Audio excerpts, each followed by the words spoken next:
Hey guys, welcome back. So today I'm going to be talking about tips to know before getting a clownfish. So these are going to be very helpful and beneficial if you don't know what you're getting into. So before I start, I just wanted to say a like and a sub would be very much appreciated. Um, they help me keep the channel moving and look forward to another video. So that would be I'd be very grateful if you did that for me. Second, if you have any tips or suggestions, leave them right in the comments and I'll be sure to respond to you. Thanks, that's all. Now let's get right into it. Alright, so for salinity or specific gravity, you're gonna want your salinity or specific gravity at 1.024 between 1.026. Clownfish, they're very hardy and can work in between those numbers too. Just make sure it doesn't go above 1.030. Temperature, you're definitely going to want it at 76 at the lowest and 80 at the highest.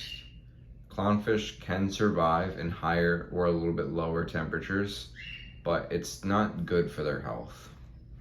Another thing I wanted to say was with clownfish is feed your clownfish very, very little. If you have the same tank as me and you have a Deskmate 4.8 gallon, 1 gallon in the back and 3.8 in the front, definitely feed once a day. It's not going to kill your clownfish at all, and it's really going to help your tank thrive. If you feed it 3 times a day like I was doing, you're going to see a lot of ammonia spike because your tank is not used to it, and you're going to see a lot of ammonia spike because your tank is so small that it's just not going to be good.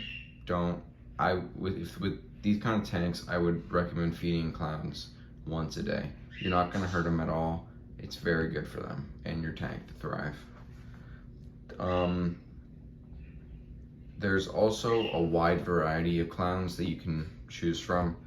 There's things called designer clowns, which can range to, well, an old clownfish can range from $25 to up to actually like $400 and even more sometimes.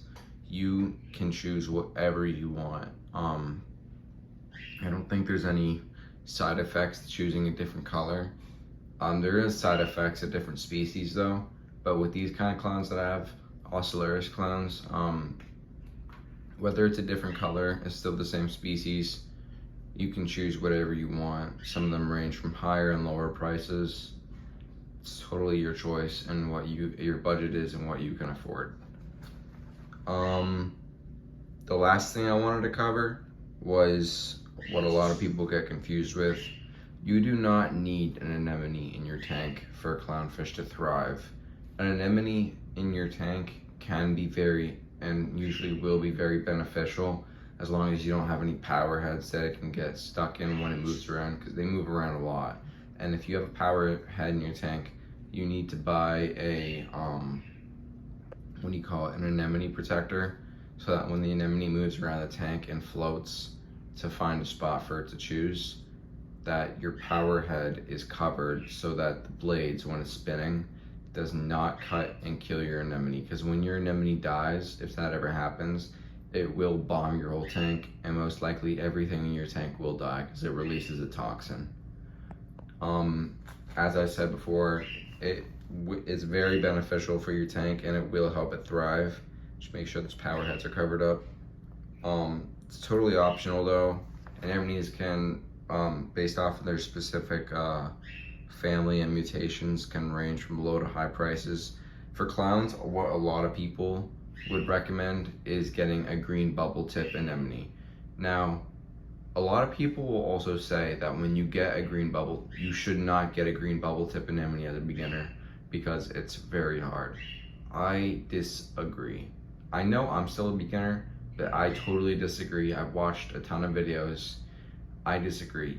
As long as you follow these simple steps by covering your power heads, making sure your alkalinity, temperature, salinity, and pH is all stable, you should not, and feeding is all stable, you should not have any problem with keeping an anemone. They will, and also lighting, lighting. You should not have any problem because they will thrive. They will thrive in your tank. And with reef keeping, or reefing, it's all trial and error.